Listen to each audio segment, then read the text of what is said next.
Unofficial పోల్స్లో నిన్న night నుంచే trend start అయింది. వెబ్సైట్ పోల్స్ అవ్వచ్చు, ఇన్స్టా పోల్స్ అవ్వచ్చు, యూట్యూబ్ పోల్స్ అవ్వచ్చు, కొన్ని మాక్ పోల్స్ అనేవి, ట్రెండ్స్ అనేవి ఆల్రెడీ స్టార్ట్ చేశారు.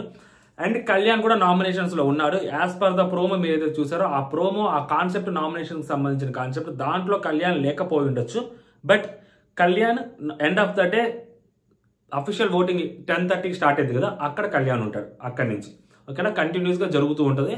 So Saturday Sunday, maybe Saturday Sunday ఆపుతారు అనుకుంటాను. సో దాని తర్వాత మళ్ళీ స్టార్ట్, సండే నైట్ నుంచి మళ్ళీ స్టార్ట్ కంటిన్యూ జరుగుద్ది. సాటర్డే సండే వరకు ఆపుతారు కాబట్టి సో ఓటింగ్ అందరూ వేసేసుకోవచ్చు, మీ ఇష్టం. బట్ అన్అఫిషియల్ పోల్స్లో ఎలా ఉంది ఏంటి అనేది మాట్లాడుకుందాం. ఒక 2 థింగ్స్ ఉన్నాయి, సో దాని గురించి కూడా అడ్రస్ చేద్దాం. Hello all, welcome to our channel. నా పేరు మహేష్ చంద్ర. కొత్తగా మన చాలా వరకు చూస్తుంటే సబ్స్క్రైబ్ చేసుకోండి, ఈ వీడియో లైక్ చేస్తుంటే ఎక్కువ మందికి రీచ్ అవుతుంది. 3 ఉన్నారు అబ్బా విన్నర్ కేటగిరీలో, విన్నర్ రేస్లోకి వస్తున్న వాళ్ళు. సో 3వ పర్సన్ కూడా ఇంక్లూడ్ చేద్దాం. ఒకళ్ళు ఇమాన్యుయల్. సో ఇమాన్యుయల్ టైటిల్ కొడితే ఒక కామెడియన్, ఒక ఎంటర్టైనర్. సో టైటిల్ కొట్టాడు, దట్టు టాస్కులు గట్టిగా ఆడుతున్నాడు కాబట్టి సో టైటిల్ కొట్టాడు అని చెప్పుకోవచ్చు. అదే అతను మేనిఫెస్ట్ కూడా చేశాడు. 2వ పర్సన్ కళ్యాణ్ పడాలా. సో కామనర్ కేటగిరీలో వచ్చాడు. సో కామనర్, సో వేరే జాబ్ చేసుకుంటూ, సోల్జర్ జాబ్ చేసుకుంటూ ఇక్కడికి వచ్చాడు, దీంట్లోకి వచ్చాడు. సో నాకు తెలిసి 90 days తర్వాత మేబీ అతను జాబ్ కూడా ఉండదని ఎవరో అంటున్నారు, అది మనకి ఎగ్జాక్ట్గా తెలియదు కానీ. సో కాబట్టి ఇప్పుడు అతనికి యాజ్ ఎ కామనర్గా, ఎందుకంటే అగ్ని పరీక్షల నుంచి లెవెల్స్ దాటుకుంటూ వచ్చారని తను కూడా చెప్పాడు కాబట్టి సో తను గెలిస్తే ఒక కామనర్ గెలిచినట్టు అవుతుంది. సో ఇది సెకండ్ థింగ్. 3వది తనూజ గారు. సో డే 1 నుంచి గేమ్ ఆడుకుంటూ వస్తున్నారు. బిగ్ బాస్లో గట్టి ఇంపాక్టే క్రియేట్ చేశారు. సో ఎంత ఇంపాక్ట్ క్రియేట్ చేశారంటే, తనని ఎంత నెగిటివ్ చేశారంటే లాస్ట్ 4 వారాలుగా అంత టార్గెట్ చేస్తేనే ఆ అమ్మాయి ఓటింగ్కి సో నువ్వా నేనా అన్నట్టుగా వచ్చింది. అలాంటిది అలా కూడా చేయకపోతే మా గట్టిగా పుష్ ఇచ్చుకుంటూ వచ్చుంటే ఆ అమ్మాయి ఇప్పుడు ఎక్కడో ఉండేది. సో అలాంటి అమ్మాయి లేడీ విన్నర్ అవ్వాలనుకుంటుంది. సో కాబట్టి ముగ్గురికి 3 రీజన్స్ ఉన్నాయి గెలవడానికి. ఎవరు గెలిచినా కానీ ఆ ట్యాగ్ అనేది ఉంటుంది. సో వీళ్ళ ముగ్గురు రేసులో ఉంటారు. దట్టు ఈరోజు ఆ హౌస్లోకి ఆడియన్స్ వెళ్తారు, అది మనకి రేపు టెలికాస్ట్ చేస్తారు.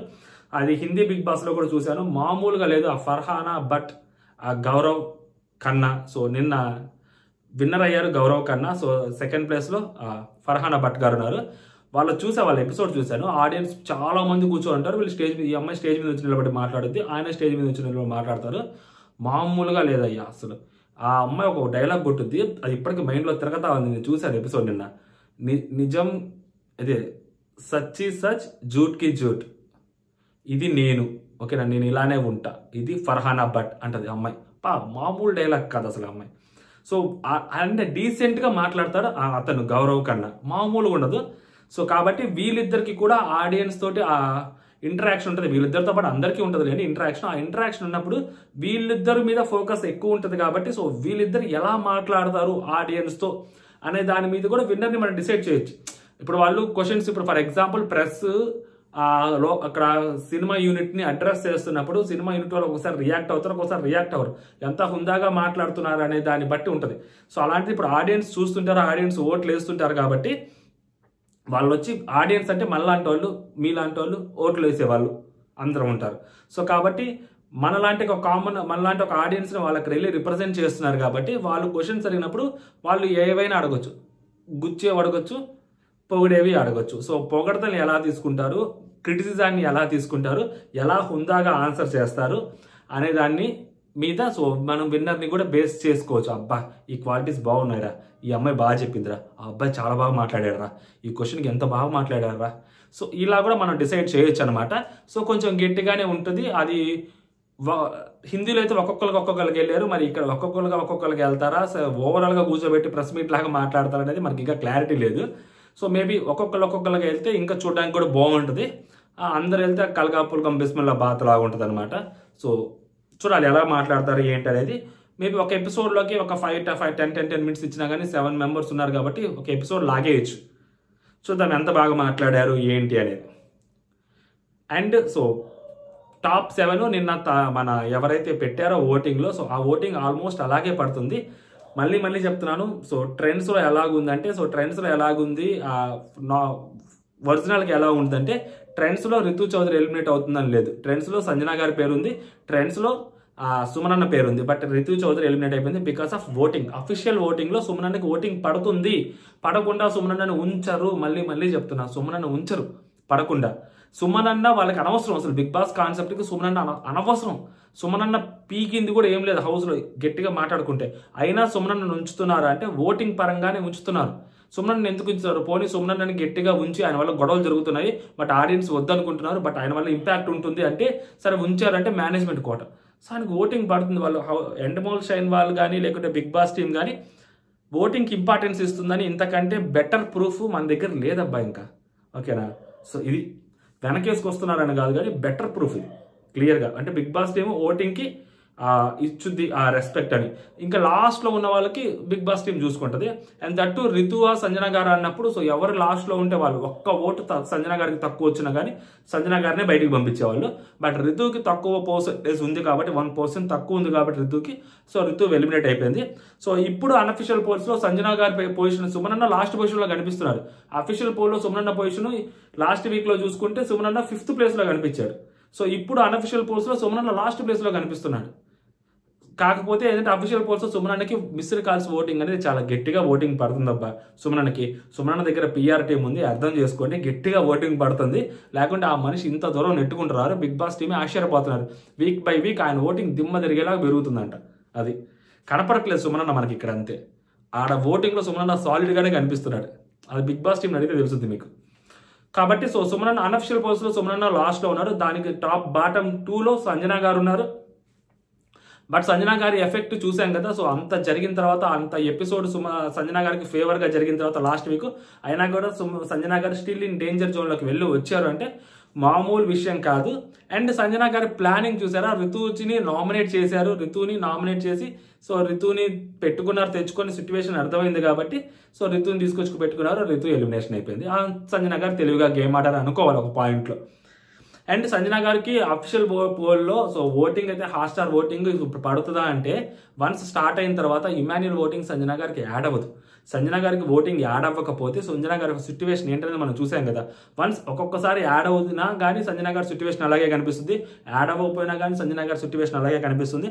దట్ మీన్స్ కన్క్లూడ్ చేసుకుంటే ఇమాన్యుయల్ ఓటింగ్ పెద్దగా సంజన గారికి ఏం యాడ్ అవ్వట్లేదు అని ఫైనల్ స్టేట్మెంట్కి రావచ్చు మనం. And that missed calls voting Sanjana గారికి చాలా తక్కువ ఉంది. మేబీ పిఆర్ కొంచెం డౌన్ అయినట్టున్నారు. సంజన గారి పిఆర్ ఫస్ట్లో ఉన్నంత అగ్రెసివ్నెస్ కనిపించట్లేదేమో చూడాలి. ఈ వీక్ సంజన గారిని ఎట్లయినా టాప్ 5లో ఉంచడం కోసం ఆ టాప్ 6లో ఉంచడం కోసం గట్టిగా ప్రయత్నాలు ఏమైనా చేస్తారేమో. బట్ అన్అఫిషియల్ పోల్స్లో టాప్ 5లో ఉంటున్నారు. మేబీ అఫిషియల్ పోల్స్లో లెక్క ప్రకారం చూసుకుంటే మేబీ సంజన గారు టాప్ 6లోనే బాటంలోనే ఉంటారు. లైక్ టాప్ 7లోనే ఉంటారు. ఇప్పుడైతే టాప్ 6లో ఇక్కడ కనిపిస్తున్నారు కానీ అక్కడైతే బాటంలోనే ఉంటారు. సో నిన్నటి రిజల్ట్తో కంపేర్ చేసుకుంటే. అండ్ నెక్స్ట్ వచ్చేసరికి 4వ ప్లేస్లోకి వచ్చేసరికి మన బర్నీ గారు ఉన్నారు. సారీ 5th 5th ప్లేస్లో బర్నీ గారు ఉన్నారు. ఈ బర్నీ గారి దగ్గరకు వచ్చేసరికి టాప్ 5లోకి వెళ్తారా లేదా అంటే సో ఈ మాధురి గారు ఏదో మాట్లాడారంట కదా. సో అది క్లబ్ తెగ తిప్పుతున్నారు నా కాడికి. ఎవరు ఎలిమినేట్ అయిపోయినా చాలు బర్నీ గారు అన్న ఇదిగో బర్నీ గారిని కాపాడుతుంది బిగ్ బాస్ టీము. తనూజాకి చెప్పారంట మేనేజ్మెంట్ నేను టాప్ 5 వరకు పక్కా ఉంటాను అనే మాట తనూజా గారికి చెప్పారంట. సో అందుకని చెప్పి అక్కడ చెప్తున్నారు అని చెప్పి మాధురి గారు ఇంటర్వ్యూలో చెప్పారన్న అని చెప్పి పెట్టారు. మరీ అంత ఓపెన్గా అన్ని కెమెరాలు చూస్తున్నప్పుడు ఆ మాట ఆయన అక్కడ చెప్తారా? పోనీ అసలు చెప్పగలుగుతారా? ఫస్ట్ ఆఫ్ ఆల్ ఎవ్వరు చెప్పరు అలాంటి మాటలు, అలాంటివి ఎవ్వరు చెప్పరు. అండ్ శ్రీజ ఒక మాట చెప్పింది, ఆయన లోపలికి వస్తున్నప్పుడు సో నేనే ఉంటాను ఇక్కడ, ఆల్ ద బెస్ట్ అన్నా మీరే ఉంటారని ఎవరు అన్నారంట ఆయనతోటి. మేబీ అది జరుగుండొచ్చు.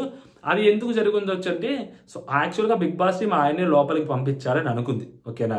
సో బికాస్ ఆఫ్ వెనక చాలా జరిగాయి ఆయన పంపించాలనుకుంది.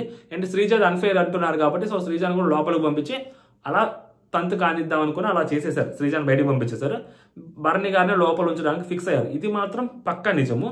ఇప్పుడు టాప్ 5లోకి అగ్రిమెంట్ ఇది అబద్ధం. ఇది ఇప్పుడు రేపు పొద్దున ఆయన ఎలిమినేషన్ అయిపోయి చేస్తే అప్పుడు మాధురి గారు చెప్పిన మాట అబద్ధం అవుతుంది కదా. ఇప్పుడు అది అబద్ధం అని చెప్పి బిగ్ బాస్ టీం ప్రూవ్ చేయడం కోసం ఇప్పుడు ఆయన ఎలిమినేట్ చేయాలా? ఈవెన్ ఆయనకి ఓటింగ్ పడుతున్నా కూడా కదా. సో ఇప్పుడు ఆయన నెక్స్ట్ వీక్ ఎలిమినేట్ అయిపోయి చేస్తే అప్పుడు ఏంటి మాధురి గారు చెప్పిన స్టేట్మెంట్స్ తప్పనే కదా. సో అంటే ఇప్పుడు ఆయన టాప్ 5లోకి వెళ్తే మాధురి గారు చెప్పిన మాటలు నిజమనేనా? కాదు కదా. సో ఓటింగ్ ద్వారానే వెళ్తారు. ఓటింగ్ పడుతుంది. ఒరిజినల్ ప్రూఫ్ నిన్ను చెప్పాను కదా. సో ఆయనకి ఓటింగ్ పడుతుంది అని. ఇంకేంటి? ఈవెన్ తో తనూజా గారు నామినేషన్స్లో ఉన్నా కూడా ఆయనకి ఓటింగ్ పడుతుందంటే ఆయన ఓటింగ్ ఆయనకు ఉంది. సో పడుతుంది. టాప్ 5లోకి వెళ్ళడానికి కూడా ఛాన్సెస్ ఉన్నాయి ఆయనకి. ఈ వారం కెప్టెన్ కూడా చేశారు బిగ్ బాస్ ఆయన్ని. అందులో మామూలు విషయం కాదు అసలు అది. బర్నీ గారికి కెప్టెన్ చేశారు, మళ్ళీ మేనేజ్మెంట్ కోట ఇట్లా మాట్లాడకండి రా బాబు. మేనేజ్మెంట్ కోట కాదు, వాళ్ళ కూతురు అడిగింది, ఆ విష్ నెరవేరలేదు.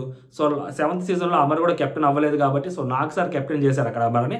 సో ఇక్కడ వచ్చేసరికి బర్నీ గారిని బిగ్ బాస్ టీమ్ కెప్టెన్ చేసి ఉండొచ్చు, లేకుంటే వీళ్ళందరూ కలిసి రిక్వెస్ట్ చేశాను కెప్టెన్ చేపించి ఉండొచ్చు. ఎందుకంటే వాళ్ళ పాప విష్ కాబట్టి. సో కూతురు కోరికని ఆయన నెరవేర్చలేకపోయినా కానీ వాళ్ళ అమ్మాయి కోరికని బిగ్ బాస్ టీం నెరవేర్చొచ్చు. ఒక సెంటిమెంట్ యాంగిల్ క్రియేట్ అవుతుంది కదా, సో ఎమోషనల్ యాంగిల్. సో దానికి బిగ్ బాస్ టీం చేసి ఉండొచ్చు. ఓకేనా, సో అదనమాట. అండ్ నెక్స్ట్ వచ్చేసరికి ఈయన 5th ప్లేస్లో ఉన్నారు. 4th ప్లేస్లోకి వచ్చేసరికి డెమోన్ పవన్. ఇంతే, ఇంక డెమోన్ పవనే కనిపిస్తా ఉన్నాడు 4th ప్లేస్లో. అన్అఫిషియల్ పోల్స్లో డెమోన్ పవన్ కనిపిస్తున్నాడు. అఫిషియల్ పోల్స్లో నిన్న 22% దగ్గర ఓటింగ్ తోటి డెమోన్ పవన్ 2nd ప్లేస్లో ఉన్నారు. బికాస్ ఆఫ్ కళ్యాణ్ ఓటింగ్ ఎంతో కొంత డెమోన్ పవన్కి యాడ్ అయింది. ఎందుకంటే కళ్యాణ్ నామినేషన్స్లో లేనప్పుడు కళ్యాణ్ ఓటింగ్ అంతా ఎవరికి వెళ్తుంది? సో ఆ మైండ్ సెట్తో ఉన్న వాళ్ళు, మనోడు కూడా ఒక కామనరే కదా, కామనర్ కేటగిరీలోనే వచ్చారు కదా, అగ్ని పరీక్ష నుంచి ఫ్రెండ్ కదా. సో కళ్యాణ్ ఎన్ని తిట్టుకుని ఆ పిల్లోళ్ళు ఇద్దరు ఎన్ని గొడవలు పడ్డా కానీ మనం ఆ పిల్లోడికి వేద్దామన్న సెన్స్ తోటి, so normal audience, PR team కాదు, కళ్యాణ్ పిఆర్ టీము వర్క్ చేసిందని కాదు, సో రెగ్యులర్ ఆడియన్స్ ఎవరైతే ఉంటారో కళ్యాణ్ ఇష్టపడే వాళ్ళు డెమోన్కి వేస్తారు. ఇప్పుడు డెమోన్కి ఎవరు ఓటింగ్ పడుతుంది? డెమోన్ ఓటింగే పడాలి. అండ్ రితు ఓటింగ్ ఏదైతే ఉందో అదే రితు ఓటింగ్ ఎంతైతే ఉందో ఆ పర్సంటేజ్ కూడా డెమోన్కి యాడ్ అవుతుంది. సో కంప్లీట్గా యాడ్ అవుతుంది. 1% కూడా. మేబీ పిఆర్ టీం ఒకటే వర్క్ చేయదేమో కానీ రితు పిఆర్ టీము, మిగిలిన ఫ్యాన్స్ అందరూ Ritu fans, so demon fans అందరూ డెమోన్కే వేస్తారు. ఈ వీక్ డెమోన్ కొంచెం కష్టపడితే టాప్ 5లోకి ఈజీగా డెమోన్ వెళ్ళిపోవచ్చు. అండ్ సిచ్యువేషన్ చూసుకుంటే కూడా అన్అఫిషియల్ పోల్స్లో డెమోన్ కంటే కిందనే సంజన గారు ఉన్నారు, డెమోన్ కంటే కిందనే సుమనన్న వాళ్ళు ఉన్నారు. బట్ అఫిషియల్ పోల్స్లోకి వచ్చేసరికి డెమోన్కి ఓటింగ్ పడుతుంది అంటే, సో నిన్న కళ్యాణ్ ఓటింగ్ కొంచెం యాడ్ అయింది డెమోన్కి. డెమోన్ ఒరిజినల్ ఓటింగ్ ఏంటి అనేది ఈ వీక్ తెలుస్తుంది అనమాట. అండ్ డెమోన్కి ఎంత ఓటింగ్ అనేది, అండ్ దట్టు డెమోన్కి మిస్డ్ కాల్స్ కూడా బాగానే పడుతున్నాయని చెప్పి తెలుస్తుంది అనమాట. బాగా మిస్డ్ కాల్స్ పడుతుంది తనూజా గారికి, కళ్యాణ్ ఇప్పుడు వచ్చాడు కాబట్టి సో కళ్యాణ్ దగ్గర తెలియదు కానీ లాస్ట్ వీక్ తనూజా గారికి బాగా పడ్డాయి, దాని తర్వాత బర్నీ గారికి బాగా పడ్డాయి, దాని తర్వాత సుమనన్నకి బాగా పడ్డాయి, దాని తర్వాత 4వ ప్లేస్లో డెమోన్కి బాగా పడ్డాయంట మిస్డ్ కాల్స్. ఓకేనా, అంటే అయినా కానీ డెమోన్ 2nd ప్లేస్లో ఉన్నాడు లాస్ట్ వీక్ అంటే, సో కళ్యాణ్ ఓటింగ్ ఎంతో కొంత డెమోన్కి చాలా గట్టిగా యాడ్ అయింది. అందుకనే డెమోన్ అక్కడ 2nd ప్లేస్లో ఉన్నాడు. ఇప్పుడు ఎవరు ఓటింగ్ వాళ్ళకు ఉంటుంది కాబట్టి, సో అన్అఫిషియల్ పోల్స్లో మేబీ అఫిషియల్ పోల్స్లో కళ్యాణ్ కూడా నామినేషన్స్లోకి వస్తున్నాడు కాబట్టి, ఓటింగ్లోకి వస్తారు కాబట్టి ఎవరు ఓటింగ్ వాళ్ళు వేసుకుంటారు, డైవర్షన్స్ ఉండవు, డీవియేషన్స్ ఉండవు కాబట్టి సో డెమోన్కి తన ఓటింగ్ తను పడుతుండాలి, ఎంత అగ్రెసివ్గా ఓట్స్ వేస్తారనేది చూడాలి. ఓకేనా, సో ఇది అనమాట పరిస్థితి. అండ్ నెక్స్ట్ 3rd ప్లేస్లో ఇమాన్యుల్ ఉన్నాడు. అసలు ఇమాన్యుల్ 3rd ప్లేస్లో ఉన్నాడని చెప్పడానికి కూడా కరెక్ట్ ఎక్కడో సంవేర్ కొడతా ఉంది నాకు. ఎందుకంటే ఆ అబ్బాయికి చాలా గట్టి ఓటింగ్ పడుతుందంట. మనం ఇక్కడ బయట మనం ఆల్రెడీ కళ్యాణ్ కళ్యాణ్ ఓ అని కొట్టుకుంటున్నాం కాబట్టి, సో పెద్దవాళ్ళ దగ్గర నుంచి చిన్న వాళ్ళ దాకా, సో తనుజా కళ్యాణ్ మధ్యలోనే మనం ఏదైనా నామినేషన్స్ పోల్ పెడితే వాళ్ళిద్దరి మధ్య పోటీ జరుగుతూ ఉంది. ఇమాన్యుల్ పర్సంటేజ్ కనీసం డబల్ డిజిట్లోకి రావట్లేదు. బట్ అలా అని చెప్పి అక్కడ అలాగే పడుతుందా అంటే లేదు, అలా పడట్లేదు. ఇమాన్యుల్కి చాలా గట్టి ఓటింగ్ పడుద్ది. లాస్ట్ ఎప్పుడైతే ఇమాన్యుల్ ఓటింగ్లోకి వచ్చారో ఆ రోజు చూసాం మనం, ఒక్కొక్కసారి ఇమాన్యుల్ ఓటింగ్ ఇస్తే మతిపోతుంది అంటే ఓటింగ్ పడుతుంది, తక్కువేం పడట్లేదు ఇమాన్యుల్. అసలు లాస్ట్ వీక్కి వెళ్ళేసరికి ఏదైనా జరగవచ్చు, ఎంతైనా జరగవచ్చు,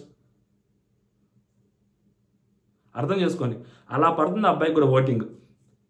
టాప్ 2లోకి వెళ్ళిపోయినా ఆశీర్వాదలేదు, టాప్ 2లో ఉన్న వాళ్ళు ఎవరో ఒకరు టాప్ 3లోకి పడిపోయినా కూడా ఆశీర్వాదలేదు, అలాంటి ఓటింగ్ పడుతుంది. సో అది అజంప్షన్స్. బయట యూట్యూబ్లో ట్రెండ్స్ ఏవైతే ఉన్నాయో మరి ఇంత తక్కువ పర్సెంటేజ్ అయితే ఉండదు. మేబీ ఒకవేళ టాప్ 3తో బయటకు వచ్చినా కూడా ఇంత పర్సెంటేజ్, ఇంత మార్జిన్ ఉండదు. అక్కడ చాలా క్లోజ్ మార్జిన్తోనే బయటకు వస్తారు ఇమాన్యుల్. ఓకేనా, సో అంత గెట్టింగ్ పడుతుంది ఓటింగ్. మరీ 6%, 5% ఇమాన్యుల్కి ఓటింగ్ ఏమి ఉండదు. అక్కడ బర్నీ గారికే 13%, 14% పడుతుంది. అంటే ఇమాన్యుల్కి ఇంకా పడకుండా ఉంటుందా? అక్కడ హైయెస్ట్ 20%, 20 to 25% టాప్ అఫీషియల్ 100% తీసుకుంటే ఒక 20-25% పడుద్దేమో, 23-24%. ఇంక సెకండ్ టాప్ 2లో ఉన్న వాళ్ళు కూడా 22-23% అలా పడుతుందేమో. టాప్ 3లో ఉన్న వాళ్ళు కూడా 19%, 20% పడుతుంది. ఓకేనా, మరీ 6%, 7% ఇట్లా ఉండదు. ఇమాన్యుల్ 3rd పొజిషన్లో కనిపిస్తున్నాడు అన్అఫిషియల్ పోల్స్లో. అఫిషియల్ పోల్స్లో రేపు నైట్ మాట్లాడుకుందాం, రేపు నైట్ కాదు ఎల్లుండి మార్నింగ్ మాట్లాడుకుందాం, ఇంకా బెటర్ క్లారిటీ వచ్చింది. ఓకేనా, సో ఇదన్నమాట పరిస్థితి. అండ్ నెక్స్ట్ ఇప్పుడు టాప్ 2లో, ఇక్కడ టాప్ 2లోకి వచ్చేసరికి చాలా మంది మాట్లాడినంటే కళ్యాణ్ ఫ్యాన్స్. సో మొన్నటి వరకు పవన్ కళ్యాణ్ యూస్ చేసుకున్నారు, దాని తర్వాత ప్రభాస్ అన్నని యూస్ చేసుకున్నారు, దాని తర్వాత ఇప్పుడు కళ్యాణ్ కాపు కమ్యూనిటీ తెలగ, అది కూడా కాపుల్లోకి వచ్చింది. కాపు, తెలగ, మున్నూరు కాపు, బలిజ, సో ఇవన్నీ కాపులో ఒక తెగలు. ఓకేనా, ఒంటరి, ఇవన్నీ కాపులో తెగలు. సో వీళ్ళు తెలగ తెలగ దానికి సంబంధించిన వ్యక్తులంట కళ్యాణ్. సో ఇది మనం మాట్లాడకూడదు, బట్ చెప్తున్నా. సో ఇలాగా వాళ్ళది ఏదో మీటింగ్ జరిగిందంట. సో దాంట్లో వాళ్ళ నాన్నగారు పార్టిసిపేట్ చేశారంట. వాళ్ళ నాన్నగారిని పిలిచి పక్కన నిలబెట్టి, సో కళ్యాణ్ మన క్యాస్ట్ అతనే, తెలగ క్యాస్ట్ అతను, సో అతనికి ఓట్లు వేయండి అని అడిగారంట. ఆ క్లిప్ వైరల్ అవుతా ఉంది. ఇలా ఎలా అడుగుతారు, ఇది కరెక్టేనా అని. నేనేమంటానంటే, ఇప్పుడు మనం స్కూల్స్కి వెళ్ళి అక్కడికి వెళ్ళి ఇక్కడికి వెళ్ళి మనం ఓట్లు వేయించుకుంటున్నాం కదా. ఇప్పుడు స్కూల్స్కి వెళ్ళి ఓట్లు వేయించుకోవడం ఎంతవరకు కరెక్ట్, కాలేజెస్కి వెళ్ళి ఓట్లు వేయించుకోవడం ఎంతవరకు కరెక్ట్ కదా. సో అలాగే జరుగుతూ ఉంటాయి. ఇప్పుడు ఫోకస్ అక్కడ పెట్టారు కాబట్టి కళ్యాణ్ దాంట్లో మీకు తప్పు అనిపించుండొచ్చు. నేనేమంటానంటే కొన్ని చెప్పకూడదు. సో అలా కూడా ఓటింగ్లు పడుతుంటాయి, ఎవరికి వాళ్ళకి ఓటింగ్ పడుతూనే ఉంటాయి. అండ్ అక్కడ మేబీ వాళ్ళ ఫాదర్ ప్రజెన్స్ అనేది ఆ రిక్వైర్డ్ కాదేమో. నేనేమంటున్నానంటే వాళ్ళ పిఆర్ టీం కైనా చెప్పే సలహా ఏంటంటే, నా నుంచి వాళ్ళ ఫాదర్ని అవాయిడ్ చేస్తే బెటర్. ఎందుకంటే వాళ్ళ ఫాదర్ చెప్పిన మాటలు స్టేజ్ మీద వేరే మాటలు చెప్పారు ఆయన. సో అది కంప్లీట్ కాంట్రడిక్టింగ్గా అనిపిస్తాయి. వాళ్ళ ఫాదర్ అక్కడ ఉండాల్సిన అవసరం లేదు. వాళ్ళ ఫాదర్ లేకుండా అలాంటివి చేసుకుంటే కొంచెం బెటరు. ఎందుకంటే పిఆర్ టీము మేబీ తెలియదేమో కళ్యాణ్ పిఆర్ టీంకి. సో ఐఎమ్ రిక్వెస్టింగ్, అండ్ మీ నోటీసులోకి తీసుకొస్తారు ఎవరైనా మీ ఫ్యాన్స్ అని చెప్పి అనుకుంటున్నాను కూడా. వాళ్ళ ఫాదర్ని అలాంటి సిచ్యువేషన్స్లో ఏమైనా ఉంటే ఇగ్నోర్ చేయండి, ఓకేనా, బెటర్ కొంచెం అంతవరకు. దాని తర్వాత మీరు ఆ కళ్యాణ్కి ఓట్లేండి అని చెప్పి ఆ కాపు సామాజిక వర్గంలో అడుగుతారా, ఇంకో చోట అడుగుతారా, ఇంకో చోట, డజన్ మ్యాటర్ టు మీ. అది ఎవరి ఇష్టం వచ్చినట్టు వాళ్ళు చేసుకోండి, ఎవరికి సంబంధాలు లేవు. ఎందుకంటే ఎప్పుడైతే కాలేజీలకు వెళ్ళారో, స్కూళ్ళకి వెళ్తున్నారో, ఆడికి వెళ్తున్నారో, ఏడకి వెళ్తున్నారో, డోర్ టు డోర్ యాక్టివిటీలు చేస్తున్నారో అప్పుడే అయిపోయింది, వేరేలాగా వెళ్ళిపోయింది. సో అది కంప్లీట్లీ పిఆర్ చేతుల్లోకి వెళ్ళిపోయింది గేమ్. ఇంకా ఎవరు ఏం చేయలేడు. కాకపోతే నేను ఇచ్చే సజెషన్ ఏంటంటే, వాళ్ళ ఫాదర్ని కొంచెం అవాయిడ్ చేస్తే అది కొంచెం బెటర్ ఉంటుంది, ఓకేనా. అదేదో వాళ్ళ ఫాదర్ దగ్గరుండి చేపిస్తున్నారు అన్నట్టు ఉంటుంది. సో ఫ్యాన్స్ చేసుకోవడం వేరు, వాళ్ళకి నచ్చినట్టు వాళ్ళ ఫాదర్ ప్రజెన్స్లో అలాంటివి జరగటం వేరు అనమాట. సో అదనమాట నేను చెప్పేది. ఆ ఒక్కటి మాత్రమే వాళ్ళ ఫాదర్ ఉండటం అనేది తప్పు అనిపించింది. మిగతా అలా అడగటం అనేది నాకేం పెద్ద ప్రాబ్లం లేదు. వాళ్ళ ఫాదర్ లేకపోతే ఎవరి ఇష్టం వాళ్ళది, ఓకేనా. సో దాన్ని మనం ఏం చేయలేం. And Kalyan and Tanuja, so వీళ్ళిద్దరు ఓటింగ్ అన్అఫిషియల్ పోల్స్లో కొన్ని ప్లేసెస్లో, కొన్ని పోల్స్లో, ఫర్ ఎగ్జాంపుల్ టాప్ రివ్యూయర్స్ ఎవరైతే ఉన్నారో ఒకళ్ళు, ఆయన దాంట్లో ఓటింగ్లో సో తనూజ గారు సెకండ్ ప్లేస్లో ఉన్నారు, కళ్యాణ్ ఫస్ట్ ప్లేస్లో ఉన్నారు. కొంచెం మార్జిన్ ఎక్కువగా కనిపిస్తూ ఉంది. ఇంకొక ఓటింగ్లో కూడా ఇంకొకళ్ళు కూడా హైయెస్ట్ పోల్ పడతా ఉంది. సో దాంట్లో కూడా తనూజ గారు సెకండ్ ప్లేస్లో ఉన్నారు, కళ్యాణ్ ఫస్ట్ ప్లేస్లో ఉన్నారు. ఇంకా కొన్ని చోట్ల ఇంక్లూడింగ్ నాతో సహా నా దాంట్లో కూడా కళ్యాణ్ లీడింగ్లో ఉన్నాడు ఒక 2%. ఇంకొక 2-3 పోల్స్లో చూశాను, ఆ 2-3 పోల్స్లో తనూజ గారు లీడ్లో ఉన్నారు 4%, 5% మార్జిన్ తోటి. అసలు బిగ్ బాస్ రివ్యూసే చెప్పని కొన్ని పోల్స్ ఉన్నాయి, జస్ట్ వాళ్ళు దాంట్లో లక్షల్లో ఓటింగ్ పడుతుంది. సో ఆ పోల్స్లో కూడా కొన్ని పోల్స్లో ఒక 4 పోల్స్ ఉన్నాయి అలాంటివి. దాంట్లో 2-3 పోల్స్లో తనూజ గారు ఫస్ట్లో ఉన్నారు, ఒక ప్లేస్లో కళ్యాణ్ ఫస్ట్లో ఉన్నాడు. సో ఇదన్నమాట వాళ్ళిద్దరు సిచ్యువేషన్స్. అఫీషియల్ పోల్స్లో వాళ్ళిద్దరు ఓటింగ్ ఎలా ఉంటుంది అనేది మాత్రమే తెలియాలి. అన్అఫిషియల్ పోల్స్లో ఇద్దరు కొట్టేసుకుంటా ఉన్నారు. కొన్ని పోల్స్లో అతను ఉన్నాడు, కొన్ని పోల్స్లో తినుంది. సో కాబట్టి అఫీషియల్ పోల్స్లో అఫీషియల్ ఓటింగ్ వచ్చిన తర్వాత, ఓటింగ్ ఆర్డర్ తెలిసాక వాళ్ళిద్దరి గురించి మాట్లాడుకుందాం. అండ్ తనూజ గారికి గట్టి ఓటింగే పడుతుంది అబ్బా. సో ఇప్పటి నుంచి దిగిపోతారు, మళ్ళీ చెప్తున్నా కదా. సో ఇప్పుడు కళ్యాణ్ పిఆర్ ఉన్నారు, కళ్యాణ్ పిఆర్కి సంబంధించిన వాళ్ళు. సో చాలా మంది సెలబ్రిటీస్ తెలుసు, కొంతమంది బిగ్ బాస్లోకి వెళ్ళొచ్చిన వాళ్ళు. ఫర్ ఎగ్జాంపుల్ వాళ్ళు చేస్తుంటారు. ఆల్రెడీ కొంతమంది సెలబ్రిటీస్ కళ్యాణ్కి ఓట్ చేయమని చెప్పి వాళ్ళ ఇన్స్టాగ్రామ్ స్టోరీస్లో కూడా పెడుతున్నారు. అండ్ తనూజ గారికి కూడా సో సీరియల్ సెలబ్రిటీస్ ఎవరైతే ఉంటారో వాళ్ళు ఎంతో కొంతమంది వాళ్ళు కూడా డైరెక్ట్ సపోర్ట్ ఇస్తారు నాకు తెలిసి. వచ్చే కొద్దీ వాళ్ళ పిఆర్ టీంలు కూడా యాక్టివేట్ అవుతాయి. సో ఇవన్నీ జరుగుతూ ఉంటాయి. ఆడియన్స్ ఎంతవరకు ఇంపాక్ట్ చూపిస్తారనేది మాట్లాడుకోవాలి. అండ్ కళ్యాణ్ ఫ్యాన్స్ అదేదో కాపు మీటింగుల్లో పెట్టారు, అది ఇది పెట్టారు అని చెప్పి మాట్లాడుతున్నారు కదా. మళ్ళీ బర్నీ గారి కోసం నాగబాబు గారు డైరెక్ట్గా వచ్చారు. నాగబాబు గారు ఏ క్యాస్ట్, కాపే కదా. మరి బర్నీ గారు కూడా మోస్ట్లీ కాపే అయి ఉంటారు నాకు తెలిసి. మరి నాగబాబు గారు ఎవరు, మెగా ఫ్యాన్స్ని కోఆర్డినేట్ చేసే వ్యక్తి. కొన్ని దగ్గర 700 కాదు 600 నుంచి 700 మెగా ఫ్యాన్స్ అసోసియేషన్స్ ఉన్నాయి మొత్తం త్రూ అవుట్ వరల్డ్. అన్ని అబ్రాడ్స్లో కలిపి కూడా, మొత్తం ఇండియాలో అబ్రాడ్లో అన్ని కలిపి కూడా దగ్గర 600 ఉంటాయి. అండ్ ఇవి ఓన్లీ మెగా ఫ్యాన్స్ ఇవి. మళ్ళీ కళ్యాణ్ గారికి సపరేట్గా కూడా ఉంటాయి. వీటన్నిటిని కోఆర్డినేట్ చేస్తుంది మన నాగబాబు గారు. మరి అలాంటి నాగబాబు గారే మరి బర్నీ గారి కోసం వచ్చినప్పుడు మరి దాన్ని ఏమంటాం మనం? జస్ట్ వాళ్ళ ఫాదర్ మీటింగ్లో అడిగాడనే దాన్ని మనం తప్పు అంటున్నాము. మరి నాగబాబు గారు వచ్చారు, ఆయన వెనక పెద్ద సామ్రాజ్యమే ఉంటుంది vote bank. So end of the day నేను ఏమంటానంటే, పవన్ కళ్యాణ్ గారి ఫ్యాన్స్లో తనుజ గారికి ఓట్లు వేసే వాళ్ళు ఉన్నారు, ఓకేనా. అండ్ కళ్యాణ్కి ఓట్లు వేసే వాళ్ళు ఉన్నారు. అండ్ వేరే క్యాస్ట్లో ఇప్పుడు కళ్యాణ్ నేనేమంటే క్యాస్ట్ వాళ్ళ అంటే సో వేరే క్యాస్ట్లో వాళ్ళు కూడా కళ్యాణ్కి ఓట్లు వేసే వాళ్ళు కూడా ఉన్నారు. సో ఇలాంటివి కొంచెం తగ్గించేశారు అనుకోండి, వేరే క్యాస్ట్ వాళ్ళు కూడా ఓట్లు వేయచ్చు. అసలే ఆంధ్రప్రదేశ్లో క్యాస్ట్ ఫీలింగ్స్ చాలా ఎక్కువైపోతున్నాయి. సో మీరు ఇప్పుడు క్యాస్ట్ ఓటింగ్స్ కోసం మీరు వెళ్ళారనుకోండి, కళ్యాణ్ ఫ్యాన్స్ కూడా ఇదే చెప్పేది, అది ఒక్కొక్కసారి నెగిటివ్ ఇంపాక్ట్ క్రియేట్ చేస్తుంది. ఓకేనా. సో ఇలాంటివన్నీ సైలెంట్గా వెనక నుంచి చేయాలి, ఓపెన్గా చేయకూడదు. ఓకేనా. అది ఎందుకంటే అలా వేరేలాగుంది కాబట్టి సో ఓట్లు వేయరు, ఆలోచించుకోండి. ఇదన్నమాట నేను చెప్పేది. కాబట్టి సో అలాంటివన్నీ చేసేవన్నీ జాగ్రత్తగా చేసుకోవాలి. అండ్ కళ్యాణ్ వాళ్ళ ఫాదర్ ప్రెజెన్స్లో చేయకూడదు. సో ఇది ఇంకొకసారి కూడా చెప్తున్నాను అనమాట. ఓవరాల్గా ఇది వీళ్ళిద్దరిలో టాప్లో ఎవరున్నారని చెప్పలేదు ఎగ్జాక్ట్గా, నాకు తెలియదు. అఫీషియల్ ఓటింగ్ వచ్చాక అప్పుడు చెప్తా. ఓకే. జై హింద్.